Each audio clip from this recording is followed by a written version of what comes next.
अस्सलाम वालेकुम। मेरा नाम है शाहज़ेब हाशमी और ये है टोयोटा वीगो 2005 मॉडल। ये टोयोटा वीगो की 7th जनरेशन है जो कि वर्ल्ड वाइड 2004 में लॉन्च की गई थी और इस गाड़ी को 2015 तक कंटिन्यू किया गया था। 2015 में इसकी नई जनरेशन आ गई थी, यानी कि 8th जनरेशन, जिसको टोयोटा वीवो के नाम से जाना जाता है। और ये गाड़ी 2005 से लेकर 2011 तक आई थी। 2011 में इसको फेसलिफ्ट कर दिया गया था जो कि टोयोटा वीगो चैंप है, और ये गाड़ी बेसिकली टोयोटा वीगो थी, टोयोटा हाइलक्स वीगो।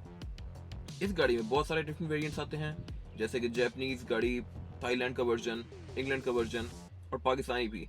ये इस कार का थाईलैंड वर्जन है और उसमें ऐसी बहुत सारी चीज़ें हैं जो कि बाकी वेरिएंट से डिफरेंट होती हैं और अच्छी होती हैं।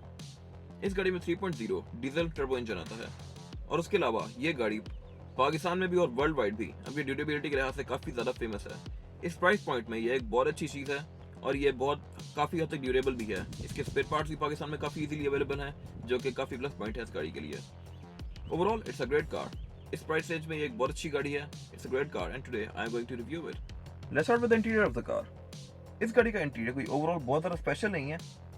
ये जस्ट एक नॉर्मल सा इंटीरियर है जिसमें कुछ वुड वगैरह की ट्रिम्स यूज़ की गई हैं, जिससे इसके इंटीरियर को थोड़ी अच्छी लुक मिलती है। अगर स्टीयरिंग व्हील की बात की जाए तो इस गाड़ी में स्टीयरिंग व्हील 4 स्पोक आता है और यही स्टीयरिंग व्हील टोयोटा प्राडो के अंदर भी आता है। थाईलैंड के इस वर्जन में इसके अंदर कोई स्टीयरिंग के कंट्रोल्स नहीं आता है। स्टीयरिंग के कंट्रोल्स इस गाड़ी में एड ऑन फीचर हैं जो कि आप अपनी मर्जी से ऐड करवा सकते हैं परचेजिंग के टाइम पर। और इनविंसिबल के अंदर यहाँ पर स्टीयरिंग के कंट्रोल्स आते हैं कंपनी से। इस गाड़ी में वो कंट्रोल्स नहीं है। बाकी इस गाड़ी का स्टीयरिंग व्हील पूरा लेदर की फिनिश के अंदर है और इस गाड़ी में एक एयरबैग आता है इससे, जो कि स्टीयरिंग व्हील के अंदर माउंटेड है। इस गाड़ी के बाकी वर्जन्स में डुअल एयरबैग्स आते हैं, एक स्टीयरिंग व्हील में होता है और दूसरा एयरबैग होता है डैशबोर्ड में। और इस गाड़ी में डैशबोर्ड में एयरबैग की जगह ये ड्रॉट दी गई है।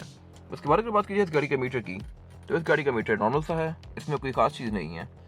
सेंटर में एक मेन डायल जो है ये इसका स्पीडोमीटर है, लेफ्ट वाला डायल इसका आरपीएम का है और राइट पे जो 2 डायल दिए गए हैं ये टेम्परेचर गेज और फ्यूल गेज के हैं। स्पीडोमीटर के बीच में ये एक स्क्रीन आती है जो कि आपको डिफरेंशिएशन करवाती है इस गाड़ी का ऑडोमीटर, इस गाड़ी के ट्रिप्स, ट्रिप ए और ट्रिप बी वगैरह। उसके बाद अगर बात की जाए इस गाड़ी के डैशबोर्ड की, इस गाड़ी में ये वुड की ट्रिम दी गई है सेंटर पर और एयर वेंट्स के ऊपर, जो कि इसके डैशबोर्ड को थोड़ी अच्छी लुक दे रही है। इसका डैशबोर्ड इस तरह से 3 टोन्स के अंदर है, ये वुड की ट्रिम, ये ब्राउन पैनल और नीचे बीच इंटीरियर। इस गाड़ी के डैशबोर्ड में 2 स्टोरेज पॉकेट्स आती हैं, एक यहाँ पर ये ऊपर दी गई है एयरबैग की जगह पर जो कि ग्लव कंपार्टमेंट है इसका, और एक उससे नीचे ये ड्रॉट दी गई है जिसको आप इस गाड़ी की की से लॉक भी कर सकते हैं। बाकी सेंटर में यहाँ पर इस गाड़ी के 2 एयर वेंट्स दिए गए हैं। इस गाड़ी में टोटल 4 एयर वेंट्स आते हैं और चारों एयर वेंट्स क्लोज किए जा सकते हैं। एयर वेंट्स के दरमियान ऊपर यहाँ पर ये ऊपर क्लॉक आती है और इसके कुछ वर्जन्स के अंदर यहाँ पर आउटसाइड टेम्परेचर भी शो करवाती है। थोड़ी बड़ी स्क्रीन होती है जिसमें डिफरेंट चीज़ें शो करवाती है गाड़ी। बाकी बीच में यहाँ पर एक 7 इंच का एंड्रॉयड पैनल दिया गया है जो कि आफ्टर मार्केट है, कंपनी से यहाँ पर इस तरह का पैनल नहीं आता। उसके बाद नीचे यहाँ पर क्लाइमेट कंट्रोल दिया गया है। ये इस गाड़ी का थाईलैंड वेरिएंट है तो इसमें हीटर नहीं आता, यानी कि यहाँ पर ये इसके फैन स्पीड एडजस्टमेंट के डायल दिए गए हैं और यहाँ पर ये इसका AC का डायल दिया गया है। जिन गाड़ियों में हीटर आता है उनमें यहाँ पर आधी ब्लू लाइन होती है और आधी रेड लाइन होती है और यहाँ पे AC का बटन होता है। इस गाड़ी में क्योंकि हीटर नहीं आता तो ये पूरी ही लाइन ब्लू है, यानी कि ये पूरा ही डायल AC का है।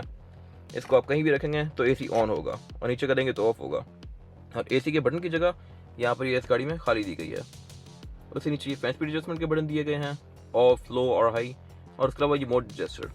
इस गाड़ी में जो कि अजीब चीज़ है, मोड्स भी सिर्फ 2 ही आते हैं, या हवा आपके ऊपर होगी या हवा आपके पाँव और ऊपर आपके ऊपर होगी, और उसके अलावा विंड स्क्रीन का या इस तरह का कोई और डायल नहीं आता इसमें। ये हवा मोड सेलेक्टर कि हवा कहाँ से लगी गाड़ी।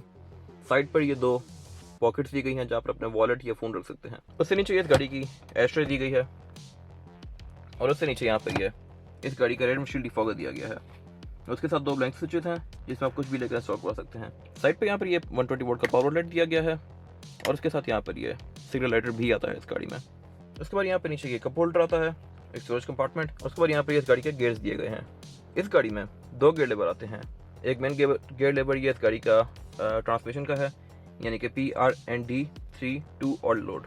और उसके बाद ये आगे जो गियर दिया गया है ये इस गाड़ी के 4x4 के कंट्रोल्स हैं। इस गाड़ी में 4x4 के 4 ऑप्शन आते हैं जो कि अब गाड़ियों में 3 आ रहे हैं लेटेस्ट कार्स में। इस गाड़ी में L4, न्यूट्रल, H2 और H4। यानी कि H2 मतलब आपने हाई गियर्स में गाड़ी अगर 2x2 पे चलानी है तो आप इसको H2 पे रखेंगे। यानी कि अगर आप हाईवे पे गाड़ी को 2 रेयर व्हील्स पे चला रहे हैं तो आप H2 पे रखेंगे। H4 यानी 4x4 और गाड़ी हाई गियर्स में जाएगी। और L4 यानी कि लो गियर्स और 4x4 कि अगर आपने गाड़ी कहीं पहाड़ वगैरह पे चलानी है तो आप इसको L4 पे रखेंगे। और ये न्यूट्रल। और उसके अलावा इस शेप में टोयोटा ने LSG भी दिया था, लिमिटेड स्लिप डिफरेंशियल, जो कि इस गाड़ी की हैंडलिंग को काफ़ी बेहतर बना देता है। उसके बाद पीछे इस गाड़ी की हैंड ब्रेक दी गई है। इस गाड़ी में हैंड ब्रेक ट्रेडिशनल आती है। और उससे पीछे इस गाड़ी का सेंटर कंसोल है। इस गाड़ी का सेंटर कंसोल काफ़ी स्पेशियस है और उसके अंदर अच्छी खासी जगह है चीज़ें रखने की। ये गाड़ी काफ़ी वेल मेंटेन्ड है, तो जिसकी वजह से इस गाड़ी का इवन लेदर भी अपनी जेन्युइन हालत के अंदर है। इस पर कोई रिंकल्स नहीं आया अभी तक, सीट्स पर भी और इवन डोर्स में भी। थाईलैंड का ये टॉप ऑफ लाइन वेरिएंट है, तो इसमें लेदर भी कंपनी से स्टैंडर्ड आता है। और उसके अलावा डोर्स में ये वुड की ट्रिम्स भी दी गई हैं। इस गाड़ी में टोटल 6 स्पीकर आते हैं, 4 डोर्स में और 2 ट्वीटर्स। विंडोज़ के कंट्रोल ड्राइवर की राइट साइड पर दिए गए हैं। सिर्फ ड्राइवर की विंडो ऑटोमेटिक है, यानी सिंगल टैप वाली, और बाकी तीनों विंडोज़ मैनुअल हैं। उससे आगे यहाँ पर ये इस गाड़ी के लॉक और अनलॉक के बटन दिए गए हैं और विंडोज़ लॉकर का बटन दिया गया है। उससे आगे अगर बात की जाए तो इस गाड़ी में यहाँ पर ये डिफरेंट कंट्रोल्स दिए गए हैं। इस गाड़ी में इमोबिलाइजर की आती है, तो उसकी यहाँ पर ये लाइट जल रही है सिक्योरिटी फीचर की। उसके अलावा साइड मिरर के कंट्रोल्स और इस गाड़ी की फॉग के कंट्रोल्स। इस गाड़ी में ट्रेडिशनल की आती है, जो कि इग्निशन हो जाती है और आप फिर इस गाड़ी को स्टार्ट कर सकते हैं। उससे आगे यहाँ पर इस गाड़ी के कंट्रोल्स दिए गए हैं लाइट्स वगैरह के। लाइट्स के कंट्रोल भी नॉर्मल है इस गाड़ी में, इंडिकेटर भी इसके लाइट पर ही आते हैं। लेफ्ट पर इस गाड़ी के विंडशील्ड वॉशर के कंट्रोल्स दिए गए हैं। वैनिटी मिरर इस गाड़ी में सिर्फ पैसेंजर के लिए आता है। और ऊपर यहाँ पर ये कंसोल दिया गया है, जहाँ पर आप अपने ग्लासेस वगैरह रख सकते हैं। और उसके अलावा लाइट्स भी इस गाड़ी की प्रॉपर एक पिकअप ट्रक जैसी हैं। और उसके अलावा ये 4x4 कार है और ऑफ रोडिंग का पर्पस है इसका, तो यहाँ पर इसमें ये ग्रिप्स भी दी गई हैं पकड़ कर चलाने के लिए इसको। बाकी इसका सेंटर वाला एरिया काफ़ी ज़्यादा स्पेशियस है अगर इसको किसी भी कार से कंपेयर किया जाए तो।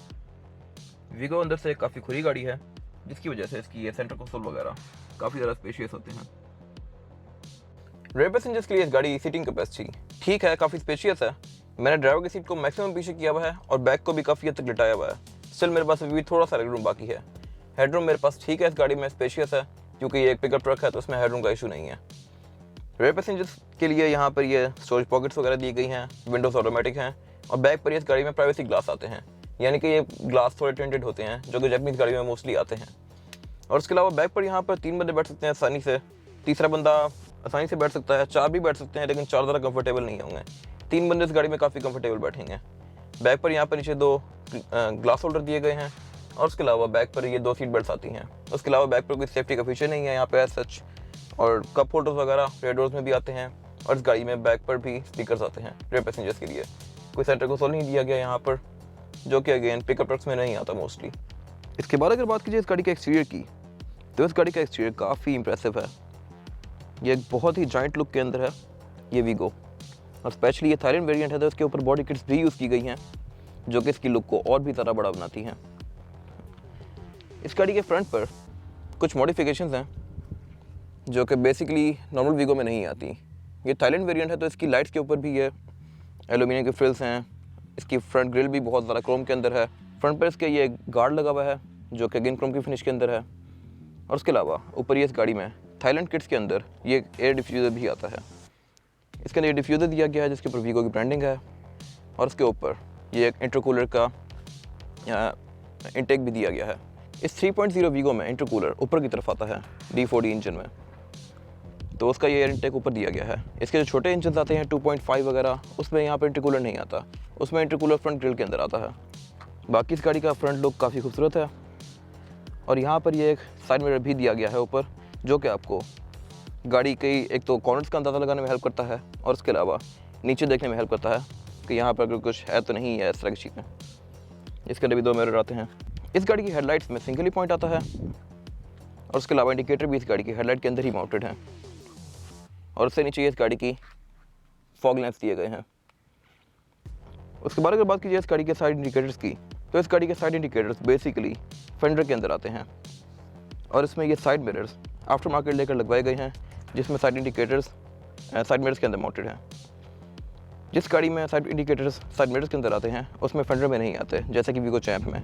वीगो चैम्प में साइड इंडिकेटर साइड मिरर्स के दे दिए गए थे और उसके फ्रंट में नहीं आता साइड इंडिकेटर। इसमें साइड मिरर सिंपल आते थे, लेकिन ये आफ्टर मार्केट साइड मिरर है। और उससे नीचे ये हाइलक्स 3.0 D4D की ब्रांडिंग, यानी कि इसमें 3.0 4x4 इंजन आता है।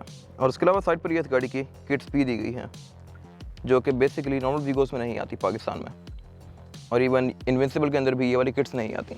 और इसके ऊपर ये कैरियर भी इंस्टॉल्ड है, जो कि कंपनी से नहीं आता। इस गाड़ी में रियर ग्लास प्राइवेसी मिरर्स आते हैं, और इसमें ये कंपनी से स्टैंडर्ड आए हुए हैं, और इसमें ये एयरप्रेस कंपनी से स्टैंडर्ड आते हैं, जो कि वीगो की ब्रांडिंग के साथ हैं। डोर हैंडल इस गाड़ी के क्रोम की फिनिश के अंदर हैं।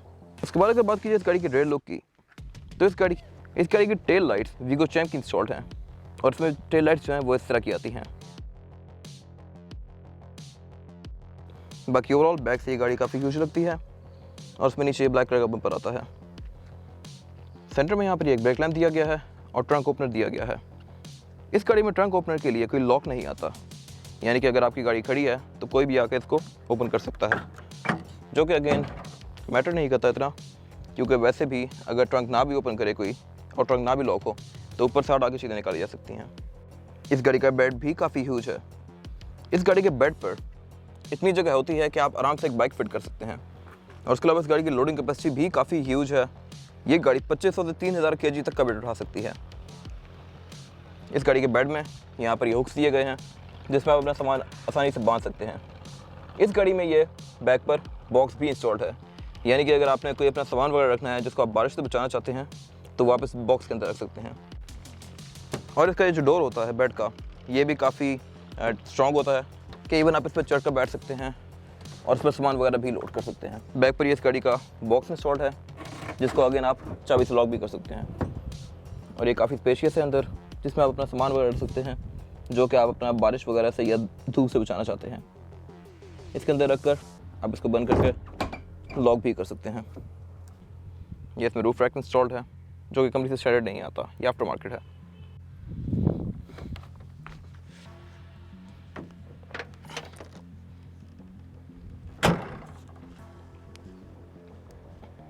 और ये हाइलक्स जी की बैजिंग, ये इस गाड़ी के वीगो का जी वेरिएंट है। जी इस गाड़ी में आगे सबसे बड़ा वेरिएंट है, क्योंकि इसमें हर जो ऑप्शन हो सकता है वो है, जैसे कि लेदर सीट्स, टर्बो इंजन, 3.0, और उसके अलावा बॉडी किट्स वगैरह सब कुछ इस गाड़ी के अंदर कंपनी से स्टैंडर्ड आया हुआ है। पाकिस्तान में जो इस गाड़ी का प्राइस पॉइंट है वो है 25 लाख से लेकर 35 लाख के बीच में। इस कंडीशन की गाड़ी आपको मार्केट में तकरीबन 32 से 35 लाख के बीच में मिलेगी, क्योंकि ये गाड़ी काफ़ी मेंटेन्ड है और ये टोटल जेन्युइन है। इस स्पेसिफिक गाड़ी की जो प्राइस है वो है 33 लाख रुपये। इस गाड़ी में बैक पर बेड आता है, तो इस गाड़ी का स्पेयर टायर यहाँ पर बम्पर के नीचे आता है। और उसके अलावा इस गाड़ी की टूल किट बैक पर नहीं बल्कि सीट्स के नीचे आती है। बैक पर जो इस गाड़ी में सीट्स हैं, आप इस सीट को उठाकर फोल्ड कर सकते हैं। ये सीट ऐसे उठती है, और इसके नीचे यहाँ पर ये दो कंपार्टमेंट्स दिए हुए हैं। इस कंपार्टमेंट के अंदर इस गाड़ी की टूल किट आती है। यहाँ पर इस गाड़ी का जैक और हाइड्रोलिक दिया गया है, और टूल किट भी। और उसके अलावा आगे भी एक कंपार्टमेंट आता है जहाँ पर अपनी मर्जी से कोई चीज़ें रख सकते हैं। ये दो इस गाड़ी के हिडन कंपार्टमेंट्स हैं, जिसके बारे में लोगों को मोस्टली नहीं पता होता। और ये सीट उठाते ही इसकी ये बैग भी फोल्ड होती है साथ ही, लाइक दिस। ये ऊपर नीचे मूव करती है सीट के साथ। ये इस गाड़ी का स्टार्टअप।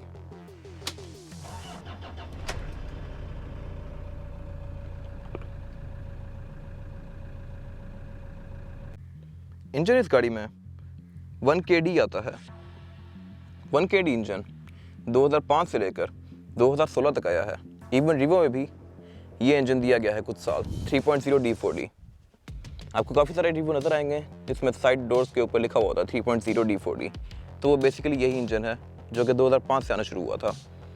ये इंजन 2982 सीसी है, यानी 3000 सीसी, टर्बो चार्ज और V6। इस गाड़ी में 6 सिलेंडर इंजन आता है, और ये इंजन काफ़ी ज़्यादा ड्यूरेबल है।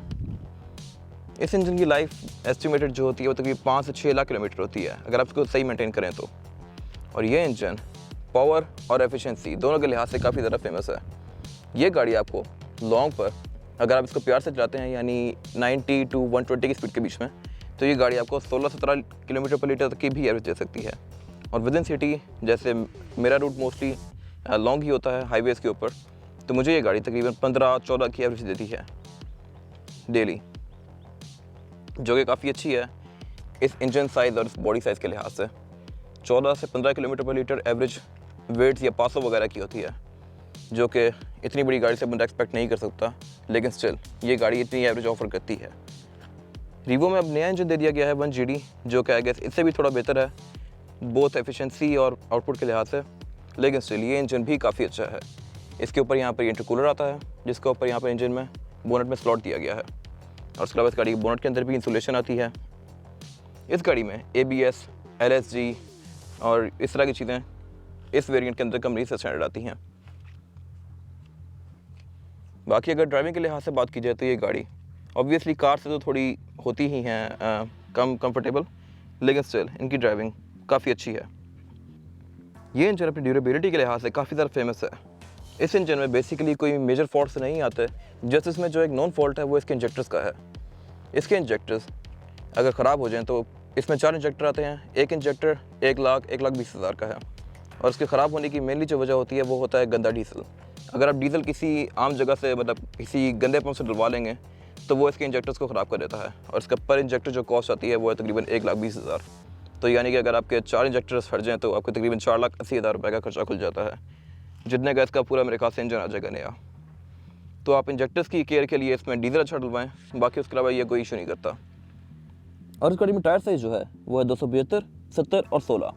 इस गाड़ी में 16 इंच के अलॉय व्हील्स आते हैं, और मुझे अलॉय व्हील्स की लुक काफ़ी पसंद है। बाकी इस गाड़ी में फुट गार्ड भी कंपनी से स्टैंडर्ड आता है। इस गाड़ी में की भी आफ्टर मार्केट बनवाई हुई है।